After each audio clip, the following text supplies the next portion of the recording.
Well, hello there. Good afternoon. Almost afternoon, yeah. I hope you're all alright. And Gary and Joey had a lovely birthday yesterday. Weather's a bit better today, isn't it? We've got a bit, it's nice, it's dry. That's the main thing, it's dry. We're coming on. Stay safe. I thought, well, I'll have a bit changed today. I've come downstairs. My wife's up making some things for another little project, I think, in Hale.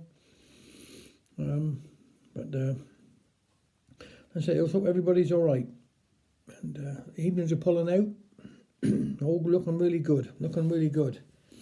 Now, I'm going to do a little poem here today by the late Trevor Lawrence from Penzance. This one's called Nuclear View Guest House. So you're wanting bed and breakfast, and you want it for a week. You're coming down to Cornwall, some incitement for the seek. Well, we've plenty here, my some, since they built that nuclear thing. Our MP said 'tis what we want for nuclear power to bring. Oh, that's right, my dear, we do have views from each of all our plush rooms. So, come the worst, you'd be the first to see the pretty mushrooms. Oh, we also do an evening meal, if you care to dine our style. We've gotten rid of pastas now, and other things quite vile. Our food's now really something, a gastronomic dream. We've nuclear soup, and fish and chips, and isotope ice cream. Now, I'm supposed to sing, I can't do it really. Just one cornetto we'll give to thee, advanced leukemia or dysentery. This topped up with Rodgan's dream, contaminated radful ice cream. 'Tis payment in advance, my dear. That's right, you pay now for the whole week. It's not that we don't trust you, but in case we have a leak of lethal radiation from our friends just up the road. The government got plans for you. They'll shifty by the load.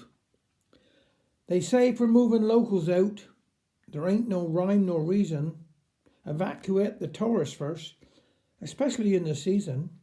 So if some tragedy occurs or something else not funny, or if the darn thing does blow up, leastways, we've had our bloody money.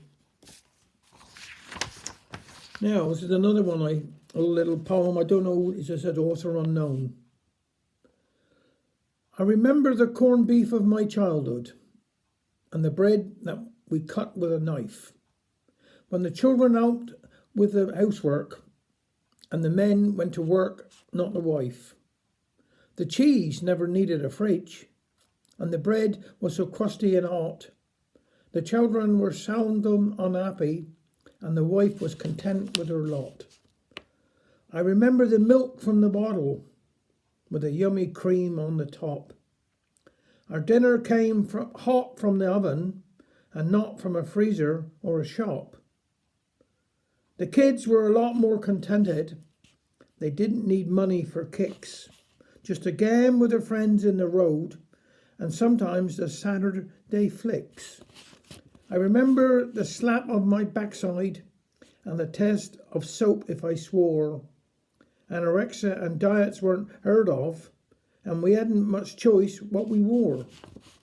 Do you think that bruised your ego? Or our initiative was destroyed?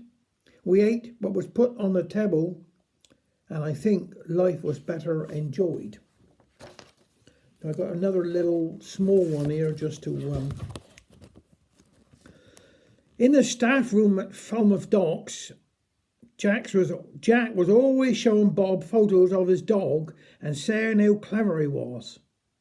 Doing tricks, playing ball, bringing his newspaper and slippers. One day, Jack brought in the album from his daughter's wedding so Bob could look through the photos. Bob decided to tease Jack a little and said, "Hang on, where's your precious dog? I'm surprised he wasn't the best man." Jack looked at Bob as if he was stupid. "Don't be silly. Someone had to take the photos." Thanks very much, and just take care.